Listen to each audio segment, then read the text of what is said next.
Thank you, sir. Okay, so if you permit, may we start? Yeah. We can please proceed.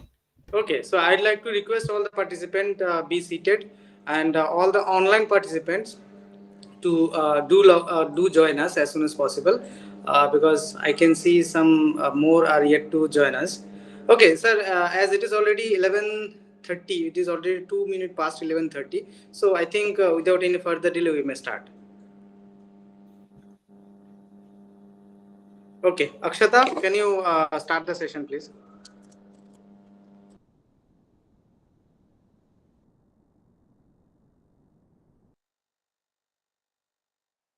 To the last day of the Emerging Tools and Technologies in Research Workshop 2024.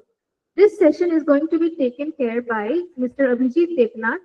Mr. Abhijit Debnath is currently working as an Assistant Professor in Information and Technology at Rashtriya Raksha University, Pasighat campus, Arunachal Pradesh. He is also the head of the Information Technology Department and the academic coordinator of the university campus. He has completed his MTech in Information and Communication Technology from Indian Institute of Technology, Kharagpur, Bachelor's in Engineering in Information Technology from Indian Institute of Engineering Science and Technology, Shibpur, and currently pursuing his PhD. He had worked in research problems involving deep learning models for video analysis. His current research interests include cyber threat intelligence, large language models for cybersecurity applications. He has several years of experience in working as a scientist and teaching in various government-owned scientific organizations and educational institutes of national repute. I thank you for accepting the invitation. The session is yours. Thank you. Let me share my screen first.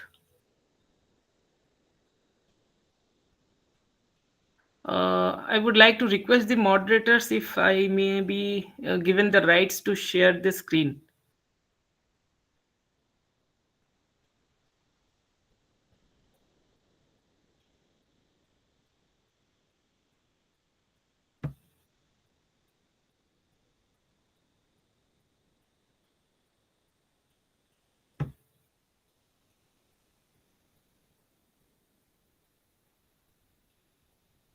Yeah, sir, you may start your presentation.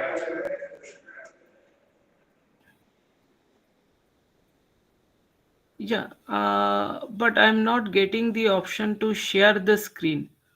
Uh,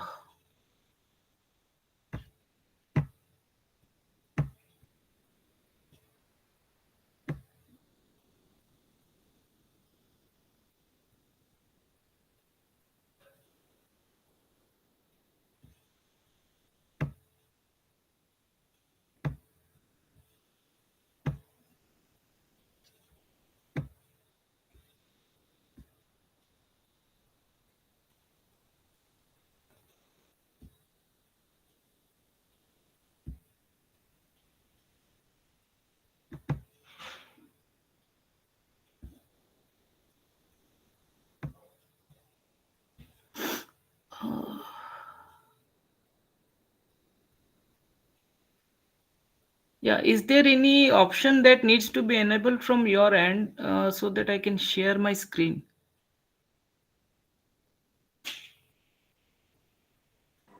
No, sir, I think it is already there.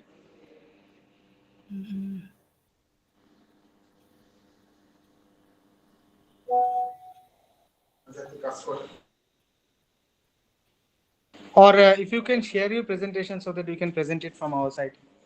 Okay, it's okay. That will be great. Okay, let me try once.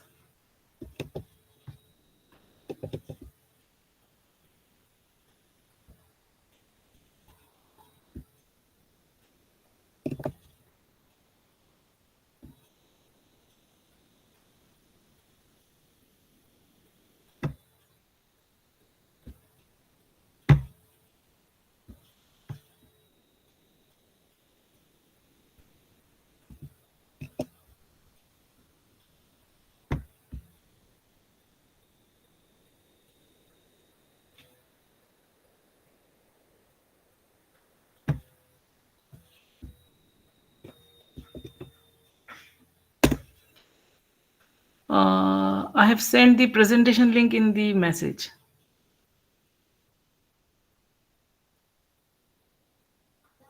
Yeah, Punendu, can you just present the presentation that Sir has already shared? Or Samir, if someone of you can present.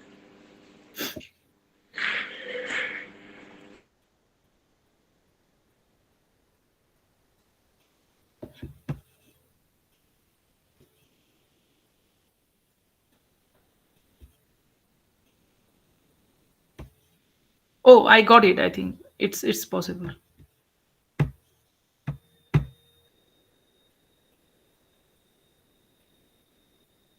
Yeah, I hope the presentation is visible right now.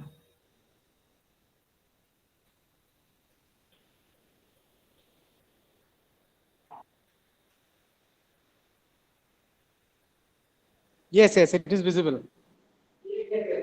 Okay, okay. So, good morning, everyone. Sorry for the initial problem. First of all, I would like to thank Honorable Vice Chancellor of Tripura University for arranging this kind of workshop regularly for the last few years. So, thanks to Professor Ganga Prasad Prasad. Thanks also to Professor Badal Kumar Datta, Professor and Dean, Faculty of Science, Professor Shonirbor Majumdar, Professor and Head of Department of IT, Tripura University, and of course the coordinator of this wonderful workshop, Dr. Alak Rai and Dr. Jayantapal. So, thank you once for having me as one of the speaker for this session. So, to begin with, the topic that I'll be speaking today revolves around cyber security tool. I was just curious about to know what will be the background of the audience, so that my talk pertains to some of the areas which could be picked up by the participants and could find some value in this talk.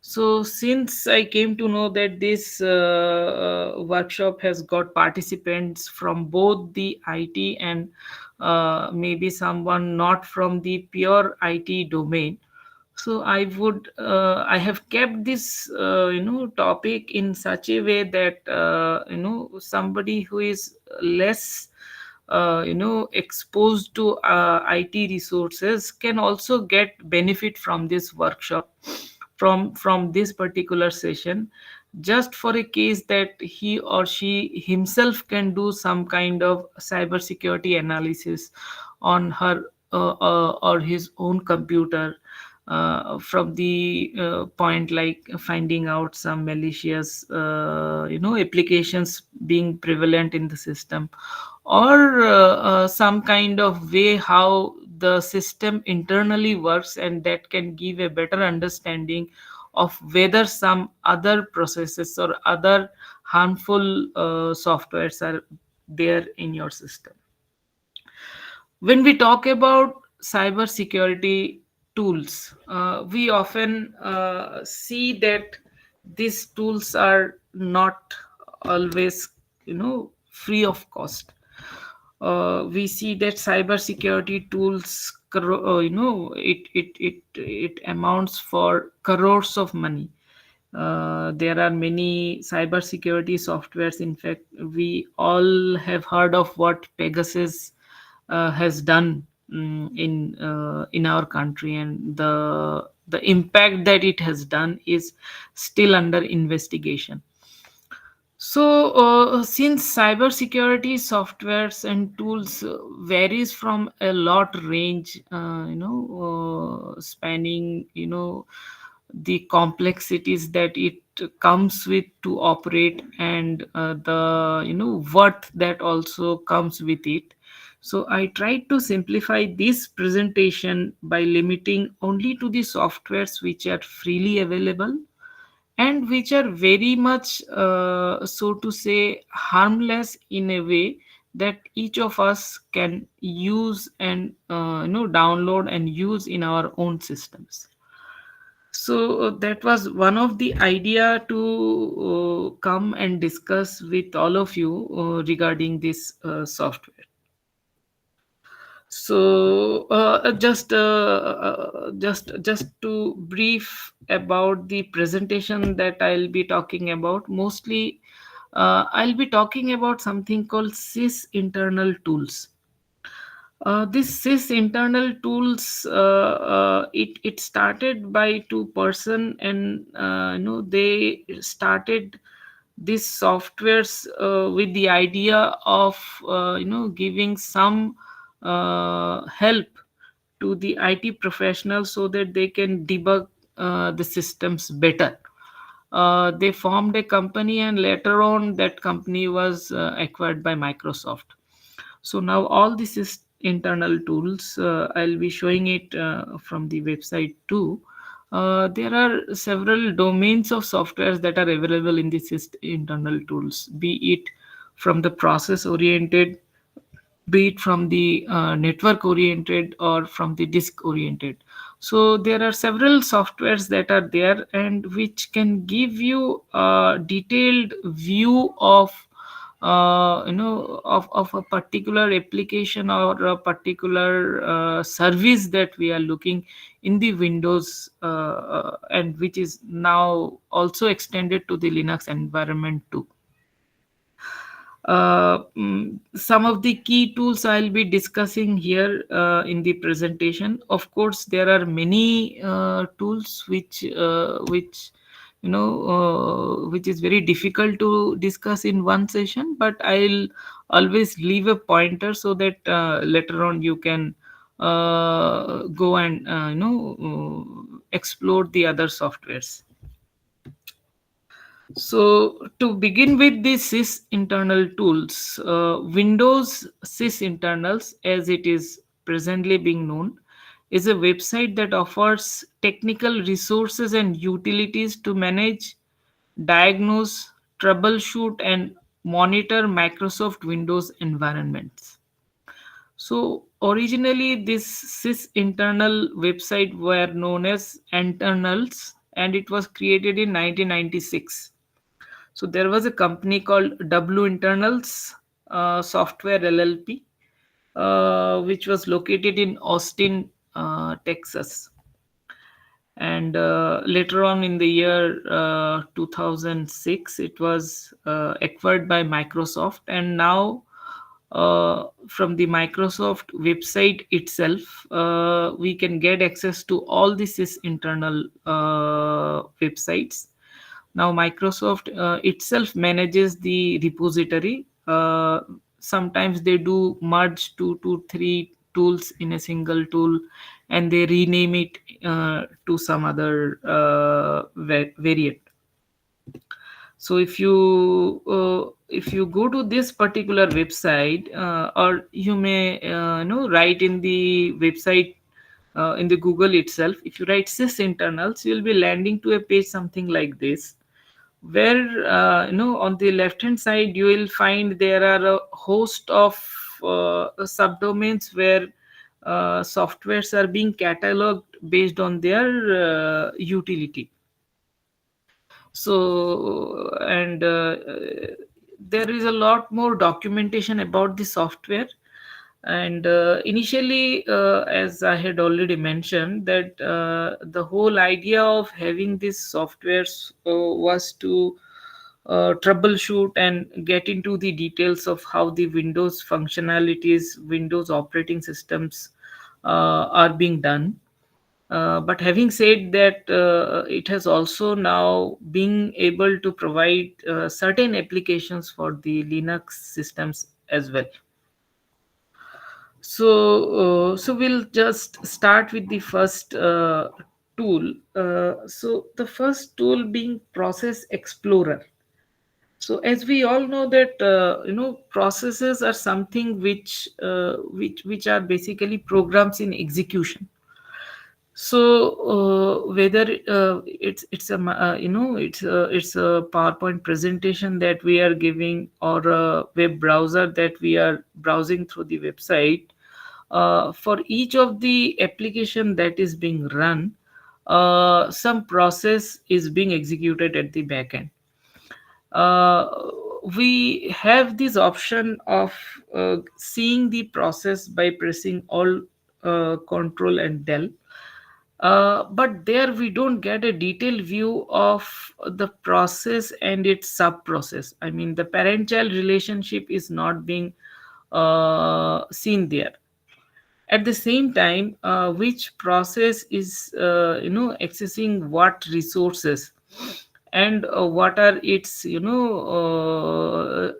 corresponding DLL files which are responsible for the processes, and what are its what which is the manufacturer of the processes. So these all information we can get when we see the process explorer. And the process explorer also, so what could be the utility of this process explorer for somebody like you and me? So what we can see when we try to open the process explorer window, we find that we can quickly navigate to the right hand side column. As you can see, if I can, yeah, if you can see this part, so it has got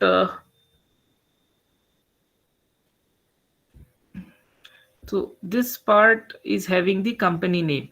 So we can directly see that which the processes that are being executed presently are these processes from the legitimate company. Let's say if some processes are from Microsoft Corporation, it resembles that it is a genuine process that is being executed. On the other hand side, if some malicious codes are being executed, you will never find some name of the processes or some associated files which it is trying to grab. Will have some kind of malicious activities, and you can take informed decision about whether to kill that process, whether to whether to go further with that process, or stop its execution.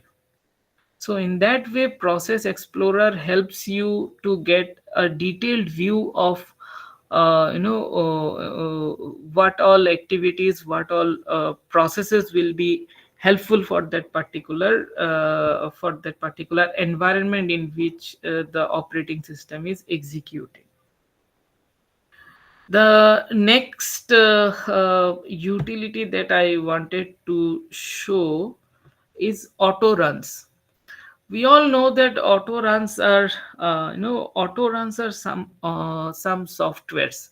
Whenever the Windows or any operating system starts, so the system automatically grabs some softwares to execute while the system starts. So these autorun softwares sometimes become essential for certain applications. So when the system starts, it automatically starts executing itself for its first instance. But after a couple of times when we use the systems, we don't have a free control over us to see that what softwares are enabled to have the auto runs. And to have a detailed view about what those software could be, we have this software called auto runs. uh, if I may,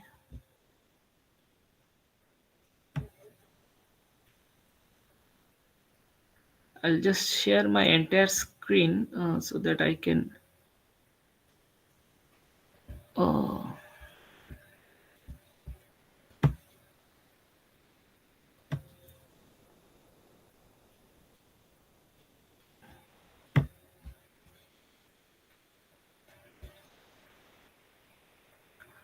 So while I'm presenting the PPT, I would also like to show you the demo of the softwares. So let's say if I go to autorun software, how that will work. Okay. So before that, I was talking about the process explorer.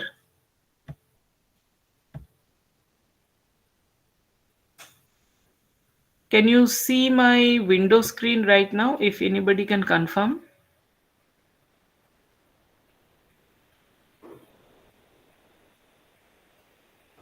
Yes, sir. We can see it. Okay, so as you can see, this is the process explorer. So what all things that we see here right now, you can see that this is much more extension from the normal, all control del process that we see.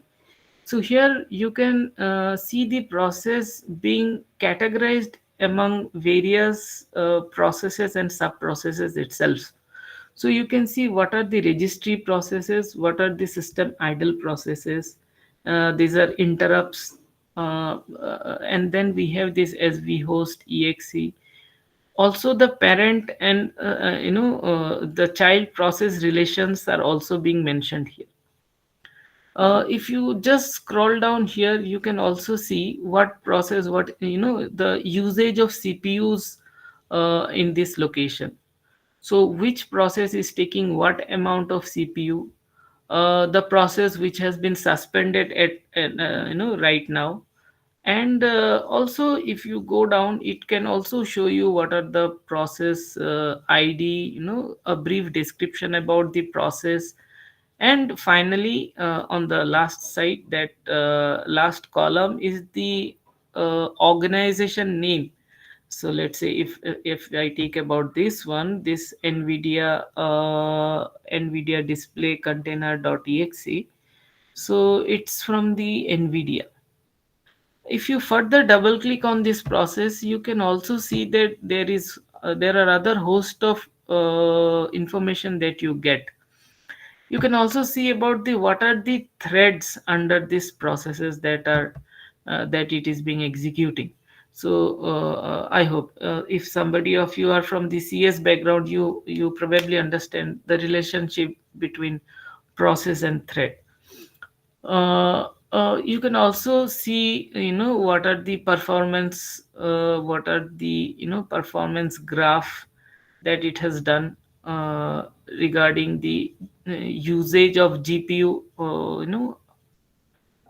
and all the services that it is executing. So what we can see that it provides a lot more flexibility, lot more information to the user about a particular process, which otherwise is very difficult for somebody to get through. So probably I would suggest someone, there are always complaint when you are from the computer science domain. You will always find complaint from your fellow colleagues or friends that my laptop or my system is going slow. Please try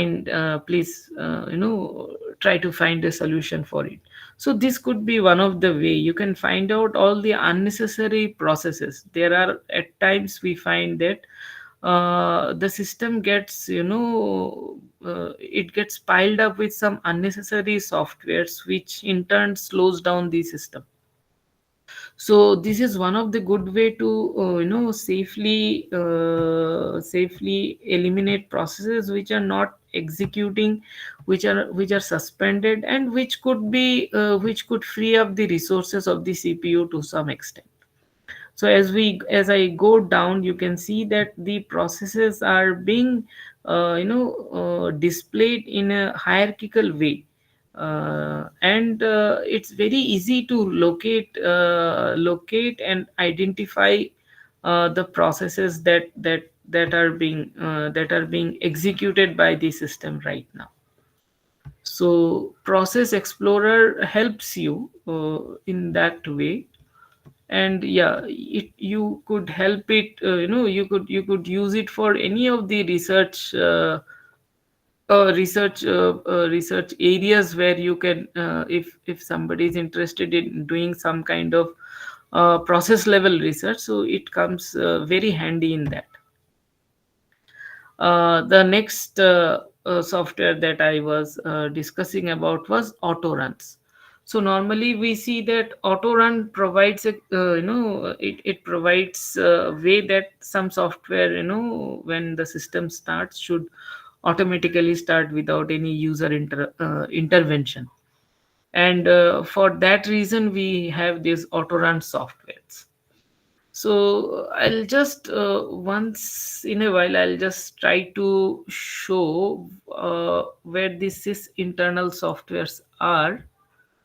So if you go to this particular software, sys internals, it's learn.microsoft.com/en-us sys internals. So if you scroll down, you will find a host of domains where this is internal works.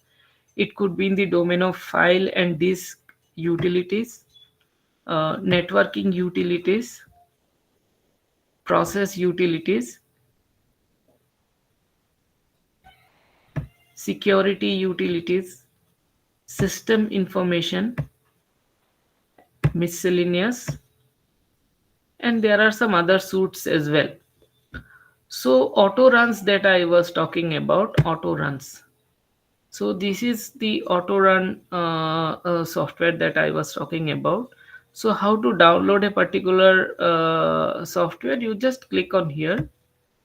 It will, since I have already downloaded, I'll just skip it, and maybe I'll just open.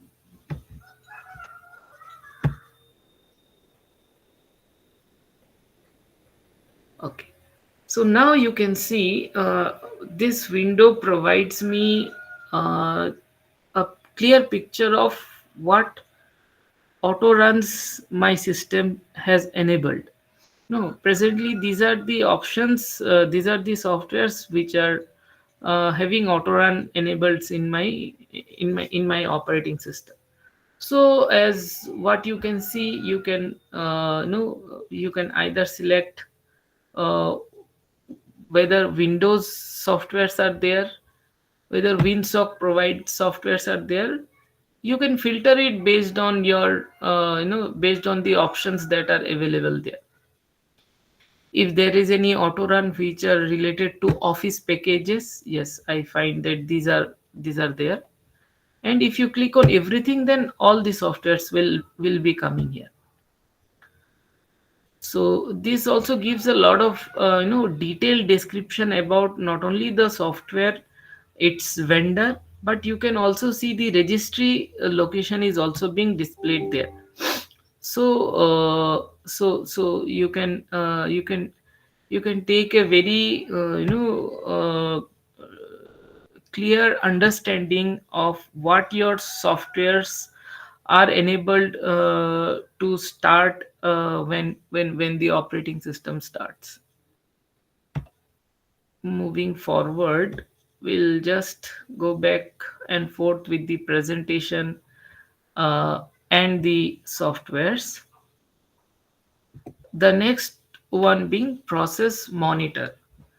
So several times we find that this process monitors normally it contains two legacy utilities. One is filemon and another is regmon. So it provides real-time monitoring, showing what are the file system, registry, process threads, and also the DLL which are associated with the processes. And the one of the most important thing is it can provide you a tree tool view of the process, which gives a better understanding of how the process has been created and what all sub processes it has created. So let us just quickly go and see about the process monitor software.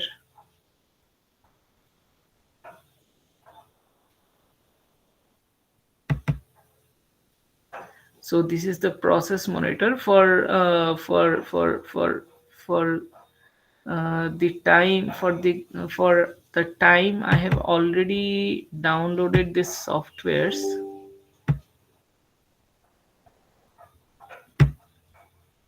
So you can see this is the process monitor. uh, Here you can see as the screen goes down, so all the processes that are being there right now, it is monitoring all the processes. It can open the registry value as well, the path where it is done, and a brief description of the processes. So in which process it was, you can also see the stack where it is, the event for which the process is there, and also the memory location where it is being executing. So you get to know whole details of the softwares in this way. You can also see show the network activity if you want to see. And you if you want, you can capture this entire for some kind of forensic evidence. If somebody wants to use this software, the capturing of this entire operation can also be done. So there are if you want only with the registry summary, here you can see what is the registry path for that particular selected file that is there.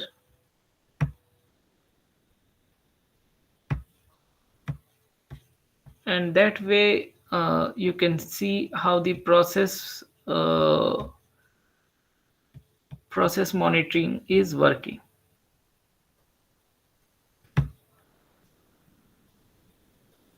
The next, so yeah, so as you can see from this particular slide also, so the first column being the timestamp, the next one being the process name, and then we have the process id, operations, the real path of the process, the result, what update it has done, or what activity it has done, and a brief description of the process is being mentioned there.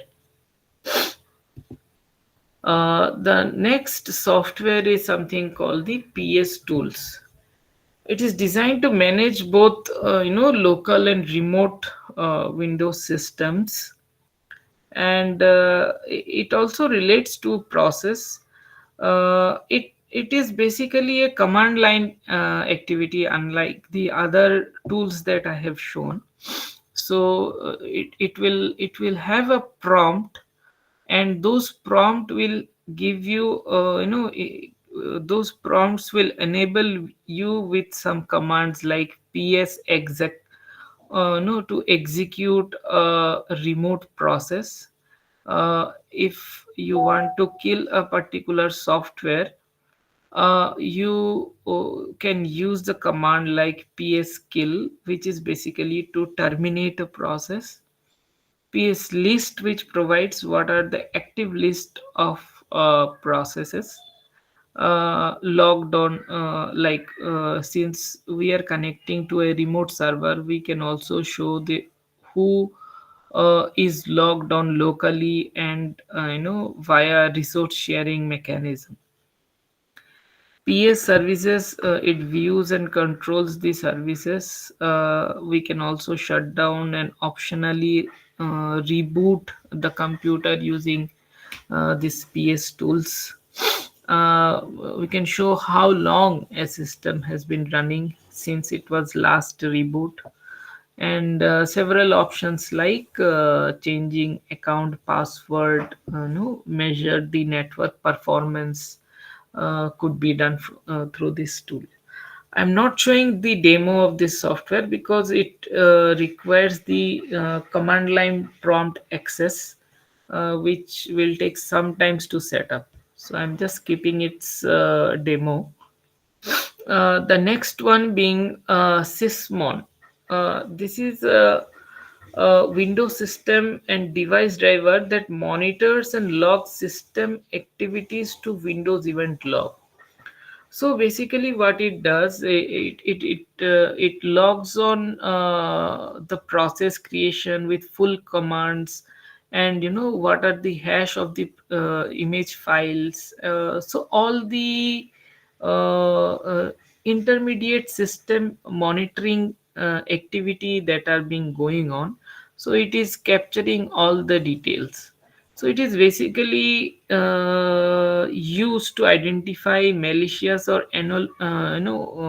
suspicious activities, and understanding how intruders and malwares operate on network. Let me just see if I can show the software small.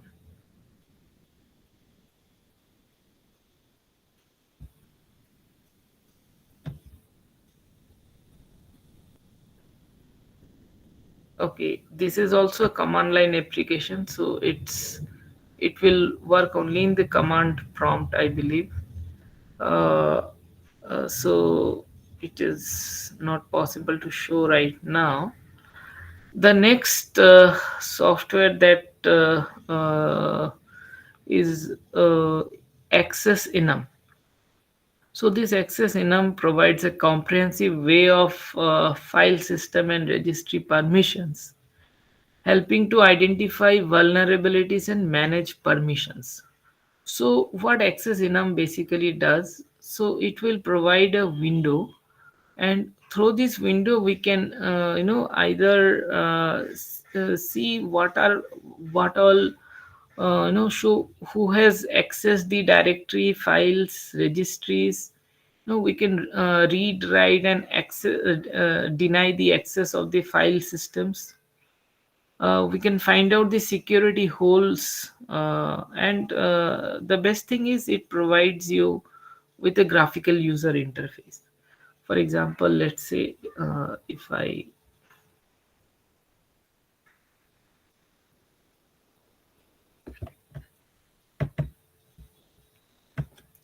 so if you see this access enum, this is the particular window, and you can go for any directory and do the scanning for it.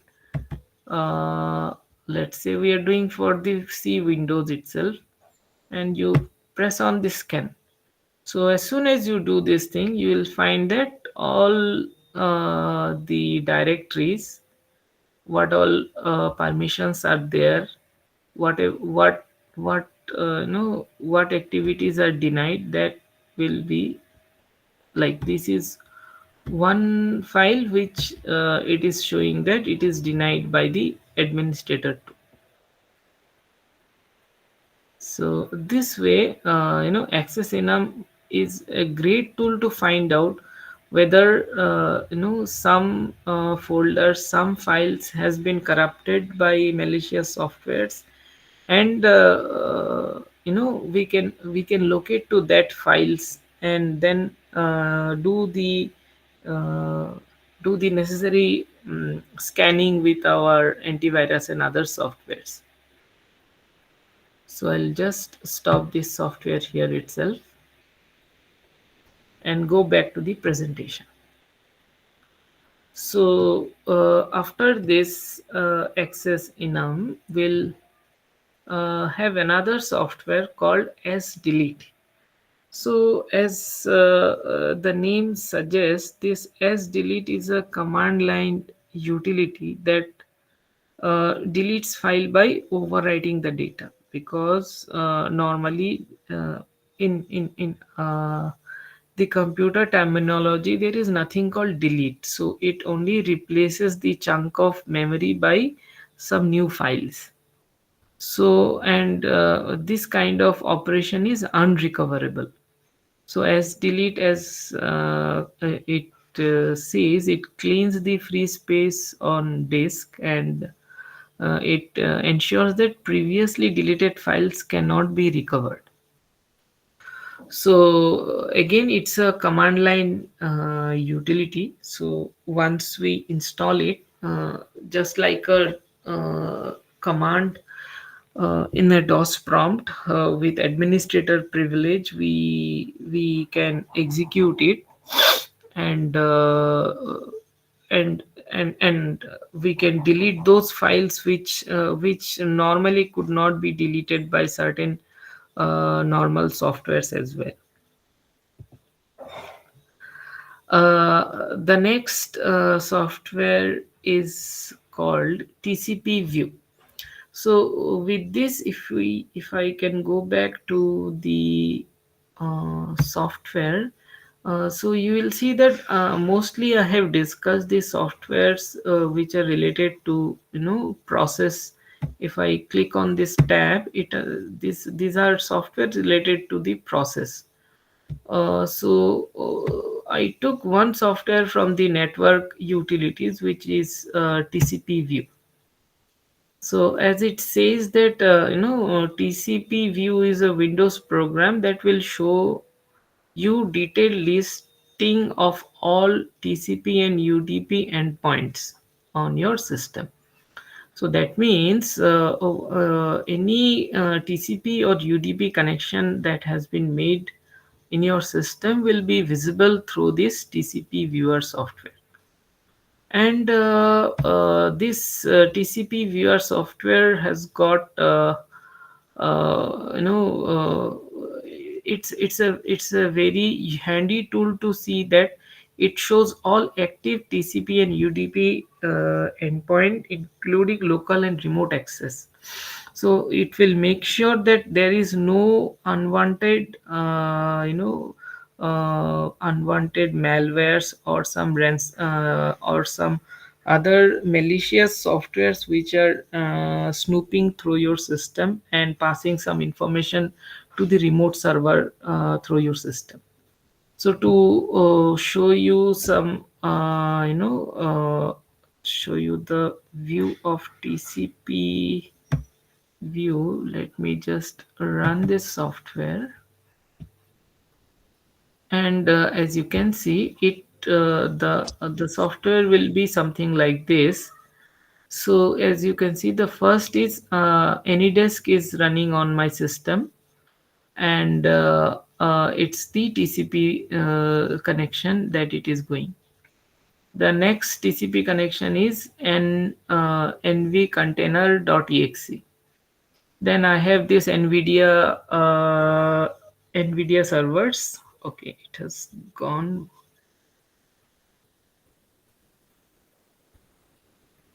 Okay.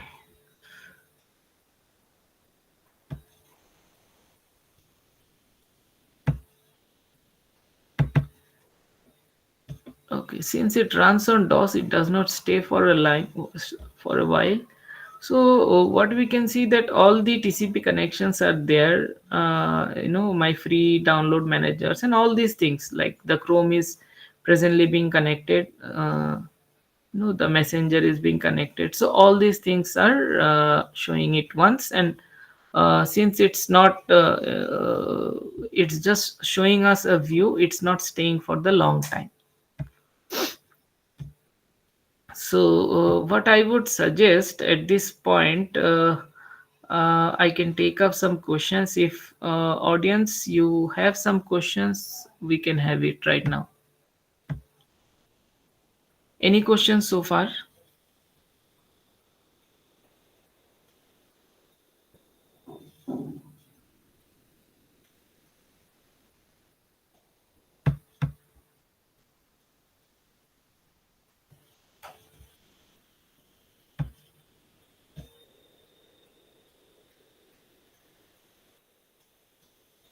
Okay.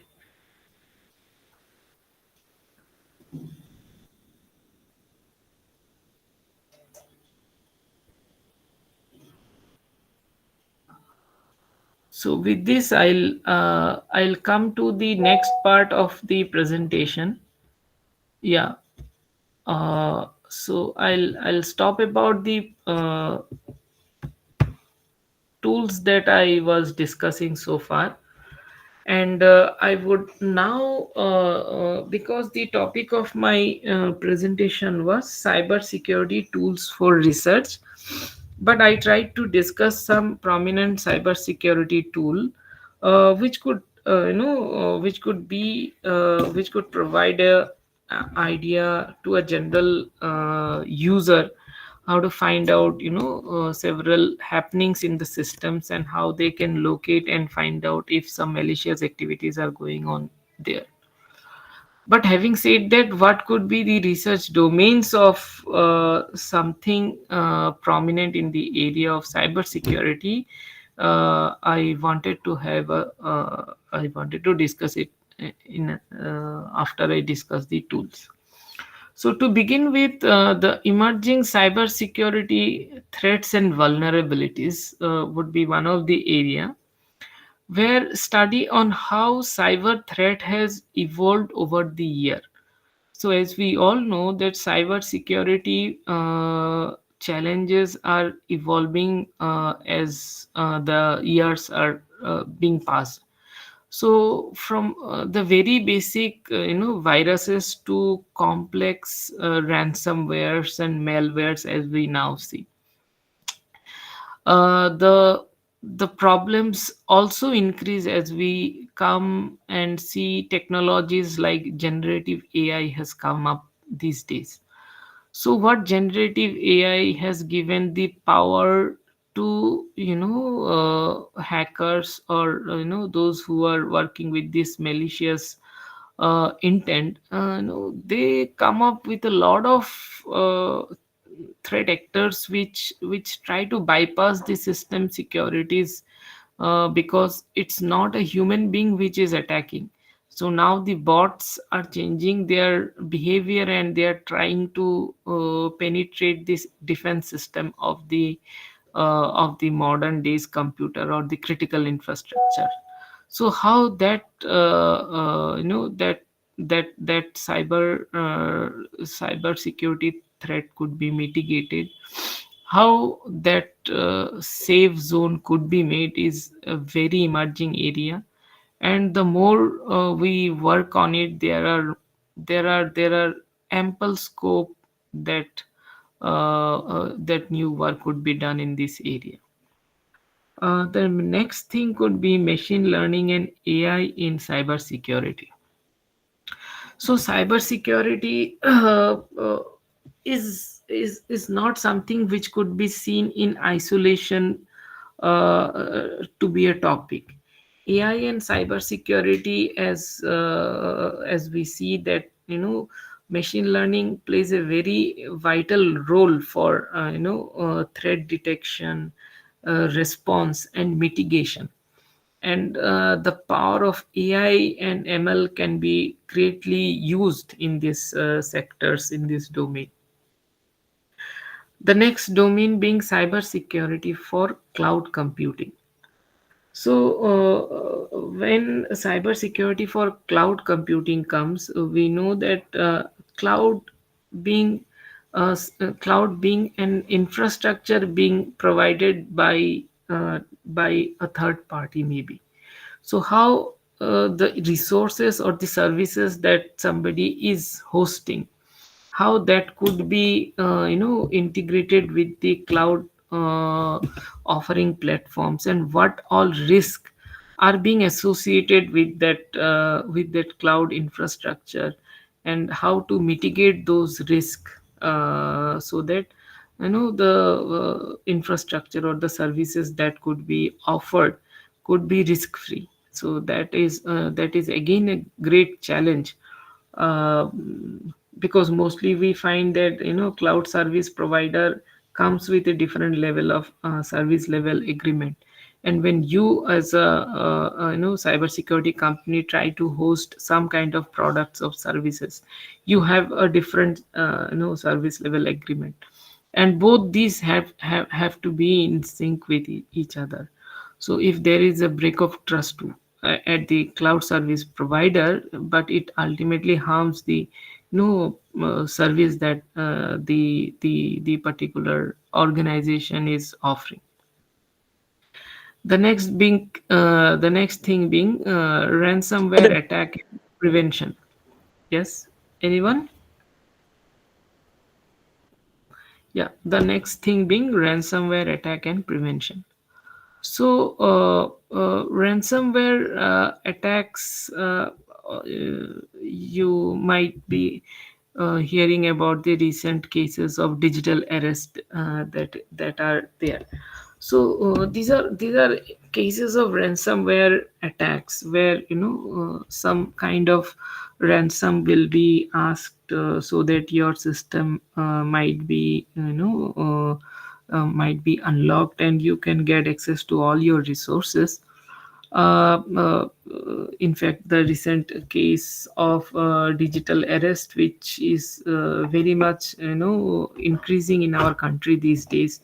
Somebody will be some automated number call will be coming, and when once you pick up the call, you will be said that some consignments are being stuck up at some XYZ port.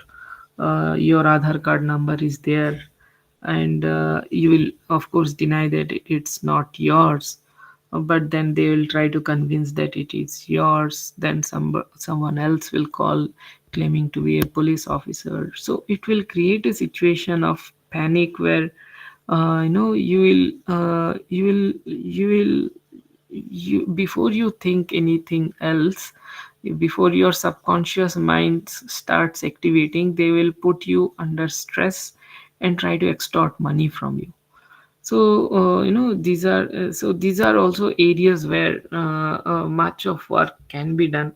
How we can automatically detect such kind of calls so that it does not make people fall into their traps. The next thing being phishing and social engineering tricks. So, no, phishing and social engineering tricks are very clever way how to bypass, human psychology to gain access to these systems. So they will use several kind of maybe somebody who is a painter will try to approach him as a client to do some kind of painting, and then they will try to gain access their system, their resources, and they will try to they will try to get hold of their resources. Similarly, somebody who is, let's say, the IT security in charge of a critical organization where the hacker is going to launch the attack. So they will try to first reach out to the person in and apply several types of social engineering tricks to gain access of the physical security services.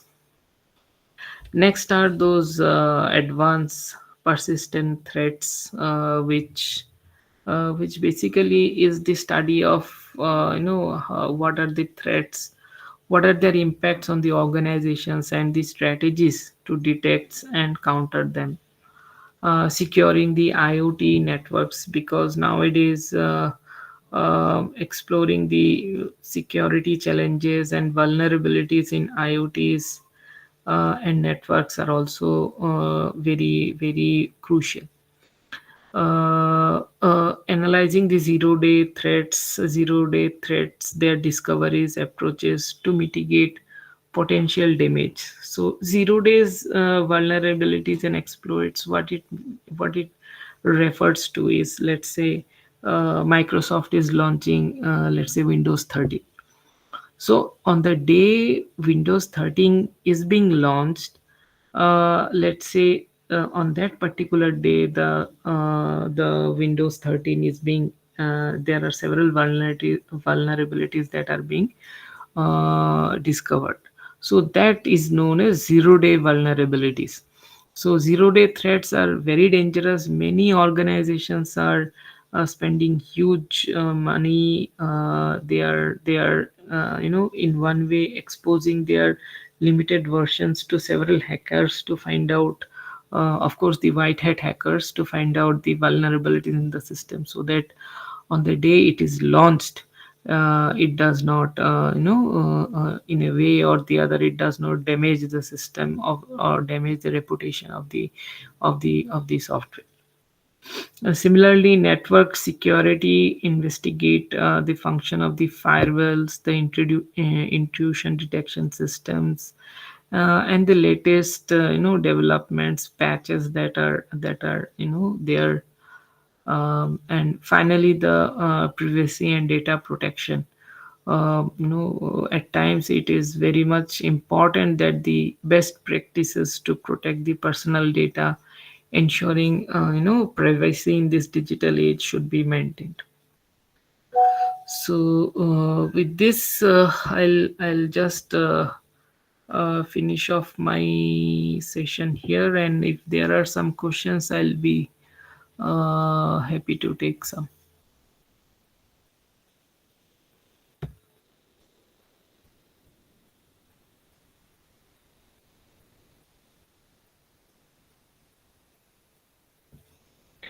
Yeah, if any participants have any query, you may ask to the speaker, or you may post it to the chat box also.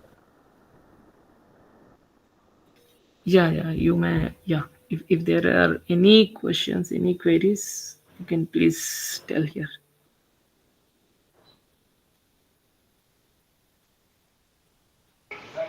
I guess there is no queries. So anyway, thank you, Abhijit sir, for your valuable insights, and I Thank you. hope this will prove an important lecture for the uh, student who is interested in cybersecurity, network security, or information security in this direction. Thank you very much, sir. Thank you so much for having me, and I wish all the best for the participants, and wish you all the best. Thank you. Okay. Thank you. See you soon. So it is it is the notice to all the participants that very soon we'll be sharing the link for the exam or the test. It would be an online test, a very short period, in a short period of time. After the break, we'll be having the lunch time. Thank you.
Hello,